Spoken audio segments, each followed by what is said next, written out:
Jadi kalau anak kita nggak ditantang, anak kita nggak akan maju-maju gitu ya. Jadi kalau umpamanya anak kita sudah, oh anak saya sudah bisa ini, jangan berhenti di sana. Anda harus memberikan tantangan yang lain yang mungkin anak kita belum bisa. Jadi kita ini kalau kita ngomong, "Loh kan nggak selesai-selesai." Ya memang anak kita itu mempunyai target yang panjang sekali. Kita aja yang sebagai manusia biasa itu kita kan dituntut untuk selalu belajar, mempelajari sesuatu yang baru. Demikian juga dengan anak kita. Kalau nanti akhirnya ya anak kita bisa belajar sendiri sesuatu yang baru tanpa kita menyodorkan, tanpa kita memberikan tantangan, itu yang terbaik. Jadi kita tidak perlu harus memikirkan terus. Ada saatnya nanti anak kita bisa melakukan itu sendiri. Tapi kita yang memberikan landasan dari awal bahwa dia nanti memberikan landasannya menurut saya gini.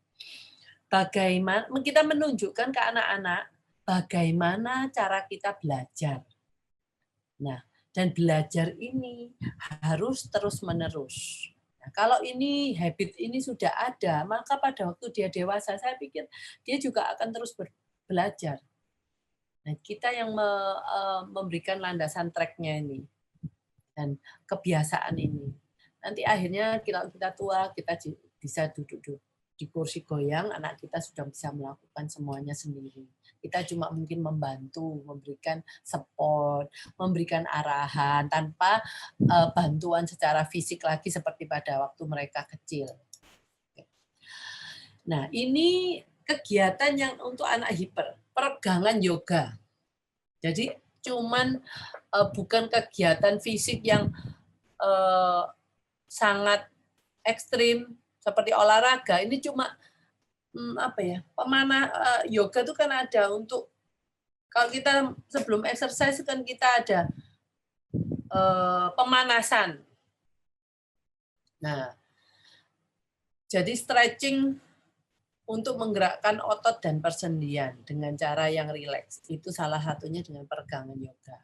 Saya pikir pemanasan sebelum yang dilakukan sebelum kita olahraga juga bisa dilakukan di sini. Terus kita banyak melakukan permainan supaya anak ini kan anak yang nggak aware terhadap tubuhnya. Nah, seperti lagu-lagu kepala, pundak, lutut, kaki. Tapi lakukan itu mungkin kalau dengan anak-anak spesial kita, janganlah menyanyi ini terlalu cepat. Nyanyinya yang pelan-pelan aja, asal anak itu kita mengikuti pace-nya anak. Kalau dia pengen cepat dan dia bisa cepat, ya nggak apa-apa. Tapi kalau anak nggak bisa cepat, ya kita ikutin dia. Jadi ini juga lagu ini meningkatkan kesadaran bagian tubuh. Di mana kepala, di mana pundak, di mana lutut atau kaki. Nanti setelah itu mungkin kepala, pundak, lutut, kaki bisa diganti dengan bagian tubuh yang lain. Nah. Ini yang terakhir penting. Yang saya tadi ngomong anak yang overload itu kelihatan sama dengan anak yang marah. Tantrum. Kalau orang nggak tahu itu kelihatan, oh anak ini nakal ini, anak ini marah-marah terus. Tapi kalau kita bisa melihat lebih, kalau anak daripada itu kita bisa menentukan anak ini marah atau anak ini melting, overload, meltdown ya. Kalau kita bilang, kalau anak-anak marah itu biasanya ada yang diminta. Benda atau apa yang diminta. Anak melting itu anak biasanya gini, kita enggak tahu kenapa kok tiba-tiba nangis. Kenapa kok kamu tiba-tiba pengennya keluar dari ruangan ini. Jadi tolong dilihat. Biasanya anak kalau tantrum itu dia minta sesuatu enggak dikasih, terus marah-marah, mungkin bisa mukul sana, mukul sini. Nah, kalau anak-anak ini cuma pengen keluar dari tempat itu, kita harus berpikir, oh mungkin dia terlalu overload dengan situasi di suatu tempat. Bayangin aja kalau di suatu tempat pesta, yang overload itu ya, mata kita overload, telinga kita overload, proprioceptif kita mungkin overload kalau berdesak-desakan. Nah, kalau sekarang mungkin enggak. Nah, saya menyarankan orang tua untuk mengevaluasi. Kalau memang anak kita overload, kita bawa ke tempat yang tenang. Itu saja. Tanpa kita harus memarahi dia. Ya, anak ini sudah kayak orang anak overload itu kayak kita pusing lah, kayak kita gini. Aduh, hari ini banyak ya urusannya ini. Sampai pada akhirnya kita komennya sudah stop lah. Saya pengen tenang. Nah, itulah. Mungkin kondisi seperti itu. Kita bisa mengkondisikan diri kita untuk kapan stop dan kita pergi ke tempat yang bisa menenangkan diri. Kalau anak-anak ini kan tidak bisa. Tetapi kita bisa melihat atau menganalisa anak kita memang memerlukan sesuatu tempat yang tenang. Yang bisa mungkin di mobil, ya, atau di tempat toilet yang biasanya kita ada. Toilet itu ada biasanya tenang. Tapi kalau toiletnya terus banyak orang di sana, jangan ke sana. Yang dimaksud tempat yang tenang itu tempat yang enggak minim inputan sensori. Jadi enggak banyak orang, enggak banyak suara, enggak banyak inputan biasanya inputan 7 sensori ini. Jadi ya biasanya kalau saya lihat mungkin lebih cocok ya di mobil, kalau tempat-tempat ya paling enak di mobil. Nah, di mobil kalau bisa ya buka lah mesinnya supaya dia bisa kalau di mobil terus panas, wah tambah marah lagi dia. Karena input perabannya karena terlalu panas. Nah, itu mungkin yang sebentar dari inputan proprioceptif hipersensitif kayaknya udah selesai. Untuk ini saya akan masuk ke pertanyaan ya. Pertanyaan dari ini ada nggak pertanyaan untuk sekitar chat? Oke. Saya mulai dari yang paling atas ya.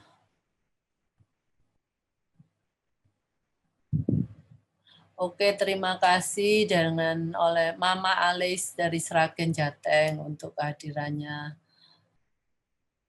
Terus Mama Faisa dari Sibolga. Wah, Sibolga Jawa ini ya, Sumatera Utara ya. Dekat Medan sana ya.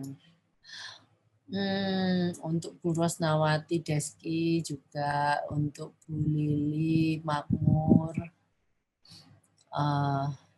untuk Bu Yvonne Angela Sinaga, terima kasih. Oke, terima kasih untuk Bu Miriam Antoni. Iya, saya memang beberapa waktu yang lalu saya ini sakit. Nah, saya ini saya itu lemes gitu. Pengennya tidur melulu. Jadi saya benar-benar nggak bisa beraktivitas, nggak bisa mikir. Sampai saya ngomong saya untuk membawakan sesi ini aja menurut saya nggak mampu. Karena saya nggak bisa duduk terlalu lama. Jadi terima kasih bahwa saya sekarang sudah pulih, sudah bisa beraktivitas seperti biasanya. Terima kasih perhatiannya Ibu Miriam Antoni. Terus untuk Bu Ria juga, selamat siang. Saya udah sehat dan nggak kepingin sakit lagi. Oke, sekarang untuk Pak Budi Astuti atau Ibu Budi Astuti ya. Baru pertama kali ikut seminar saya, berarti Ibu taunya cuma proprioceptif, yang lainnya yang belum tahu ya, Bu. Untuk Bu Asti, oh bukan Bu Asti itu staf saya mungkin. Bu, mamanya Angga.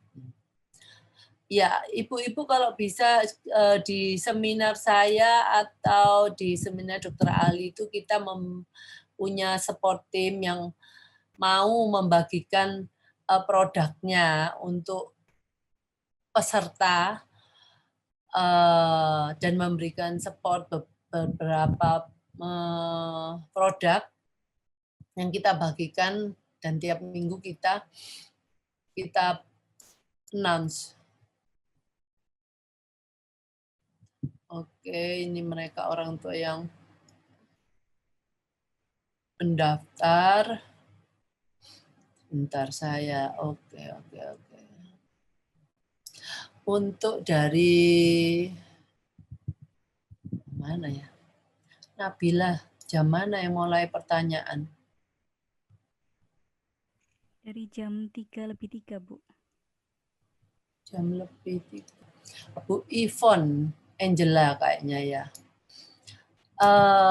Anak saya senang sekali memanjat teralis jendera, dan kalau lihat monkey bar langsung spontan memanjat. Apakah termasuk dengan sensory proprioceptive hypersensitif? Bukan hiper, Bu. Anak ibu hipo. Apakah membedong anak-anak ini dengan selimut tebal bisa membantu, Bu? Bisa, tapi anak ibu sudah bisa memanjat, sudah bisa pakai monkey bar, apa ya mau dibedong, Bu? Kalau saya, mungkin Ibu, tolong dibuka Nabila untuk unmute Bu Ivon. Bu, ini anak Ibu Hipo ya. Jadi kalau sudah terbiasa dengan monkey bar dan teralis, Ibu bedong itu kurang, Bu. Jadi mungkin gini, Ibu kalau bisa push up dulu, Bu. Diajarin push up. Itu push up itu sangat, ya kalau gini, kalau monkey bar, kan ini ceritanya begini, Bu. Kita tahu anak kita seperti apa, kondisinya hipo atau hiper, dengan tujuan bagaimana kalau dalam kegiatan yang dia perlu lalu anak ini mengikuti, walaupun yang hiper ataupun yang hipo. Nah, kalau anak-anak ibu kan hipo memerlukan banyak rangsangan, berarti kita harus sediakan list aktivitas-aktivitas sesuai dengan tempatnya. Mungkin aktivitas yang bisa dilakukan di dalam kelas, kalau dia sekolah. Ya, kenapa aktivitas itu perlu dilakukan di sana? Tujuan kita kan supaya anak bisa duduk tenang di dalam kelas. Nah, tapi anak kita tuh duduk tenangnya mungkin nggak bisa seperti anak-anak. Kalau setahu saya satu sesi di TK itu 45 menit. Nah, anak kita mau duduk atau 45 menit tanpa ada insiden apa-apa itu sulit kadang-kadang. Nah, seperti anak ibu, hiposensitif, dia kan memerlukan rangsang proprioseptif terus-terusan. Nah, kalau kita tahu, kita berikan, nanti ibu harus dilihat di rumah. Kalau kita sudah coba list kegiatan yang bisa kita lakukan di dalam kelas, yang tidak mengganggu anak-anak lainnya. Seperti tadi saya ngomong push up di tembok, atau kasih teraben di kaki kursi. Umpamanya dengan seperti itu, apakah anak kita bisa berapa menit tenangnya? Bisa berapa menit duduk di kursi? Itu ibu harus tahu. Jadi kalau mamanya anakku setelah push up di tembok, dia bisa tenang kira-kira 15 menit. Nah, ibu bilang dengan gurunya atau shadow-nya, setiap kira-kira 15 menit, kalau anak saya sudah gelisah, dia suruh push up lagi. Gitu. Setelah itu push up-nya berapa menit, ibu kan tahu. Oh, dia cuma suruh push up berapa menit aja, setelah itu dia duduk lagi. Nah, seperti itu mungkin gerakannya nggak cuma push up di wall, atau mungkin ada kegiatan lain yang di dalam kelas bisa dilakukan. Di sini saya nggak memberikan listnya. Sebenarnya ada banyak list kegiatan yang bisa dilakukan di dalam kelas. Ya, seperti apa namanya, dia bisa, aduh aku lupa ya. Ini jongkok berdiri. Nah itu juga satu gerakan yang mungkin anak kita duduk di belakang, paling belakang kan ada biasanya kelas ada space yang tidak terpakai ya, dia bisa melakukan itu di sana. Atau kita bisa memberikan inputan dari tangannya, dari telapak tangannya, melakukan kegiatan eh, itu Bu, apa ada bola yang agak keras itu loh, yang ada banyak duri-durinya itu. Nah, itu juga mungkin dengan dia meremas-remas ini, dia bisa mendengarkan, enggak apa-apa kan, Bu?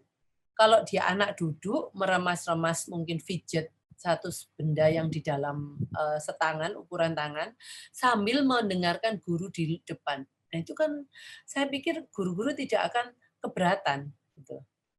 Gimana Bu Evon?